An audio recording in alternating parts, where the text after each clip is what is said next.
मैं हूं कैप्टन अजय पुरी। सीमा पर तैनात दुश्मन से मुकाबला चल रहा था। 2 गोलियां ठीक मेरे पेट के ऊपर लगी और मैं एक झटके से गिर पड़ा।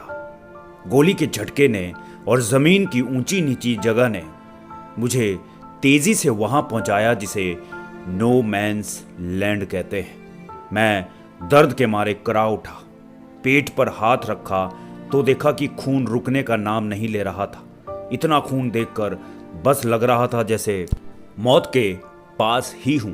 तभी कोई चिल्लाया, कैप्टन पुरी, हम आपको अस्पताल ले चलते हैं। देखा तो मेरा दोस्त था। मेरे पास आकर बोला, चल यार, यहां क्यों मर रहा है? मरना है तो अस्पताल में मर। मैंने हंसने की कोशिश की। उसकी आंखों से आंसू मेरे चेहरे पर गिरने लगे। मेरी आंखें बंद हो गई तो कई दृश्य मेरे जहन में आने लगे। मैं मुस्कुरा उठा।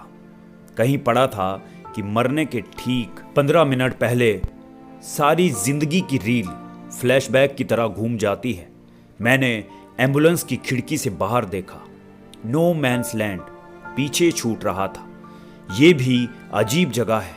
मैंने मन ही मन कहा, दुनिया में सारी लड़ाई सिर्फ और सिर्फ जमीन के लिए है और यहां देखो तो कहते हैं नो मैंस लैंड। एक और चेहरा सामने आ रहा था।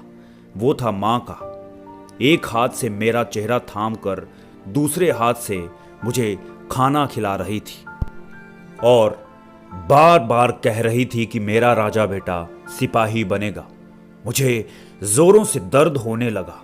अगला दृश्य मेरे स्कूल का था, जहां 15 अगस्त को मैं गा रहा था, नन्ना मुन्ना राही हूं, देश का सिपाही हूं। स्कूल के हेडमास्टर ने मेरे सिर पर हाथ फेरा। मैंने मां को देखा, वो अपने आंसू पोंछ रही थी। मेरे पिताजी भी फौज में थे। जिंदगी का वीडियो बहुत ज्यादा फास्ट फॉरवर्ड हुआ और अगले दृश्य में सिर्फ युद्ध की फिल्में थी, जिन्होंने मेरे खून में और ज्यादा जलजला पैदा कर दिया। फिर एक लड़की दिखने लगी जिसके बारे में मैं अक्सर सोचता था। वो मुझे इंजीनियर बनते देखना चाहती थी, लेकिन मैं आर्मी ऑफिसर बनना चाहता था। फिर एक उल्टी सी आई और बहुत सा खून मेरे जिस्म से निकला। मेरे दोस्त ने मेरा हाथ थपथपाया। कुछ नहीं होगा यार। अगला दृश्य एक तार का आना था, जिसमें मेरी मां के गुजरने की खबर थी। मेरी जिंदगी का सबसे बड़ा और मुख्य स्तंभ गिर गया था। मुझे फिर उल्टी आई। मेरे दोस्त के आंसू सूख गए थे। मुझे पकड़कर उसने कहा, तेरे पीछे मैं भी आ रहा हूं। तू ऊपर अकेले मजे लेगा, ऐसा मैं होने नहीं दूंगा। मैंने किसी तरह मुस्कुराने की कोशिश की। सबसे प्यारा दृश्य मेरे सामने आया, मेरी बेटी दीक्षा का। उसे मेरी फौज की बातें बहुत अच्छी लगती थी। मेरी छुट्टियों का उसे और मुझे बेताबी से इंतजार रहता था। मेरी पत्नी का चित्र भी था, जो हमेशा सूखी आंखों से मुझे विदा करती थी। उसे डर लगता था कि मुझे कुछ हो गया तो, लेकिन इस बार उसका डर सच हो गया था। मेरी बेटी की बातें, कितनी सारी बातें। मेरी आंखों में पहली बार आंसू आ गए।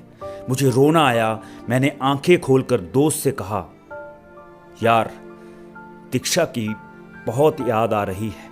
वो भी चुप बैठा था। वो रोने लगा।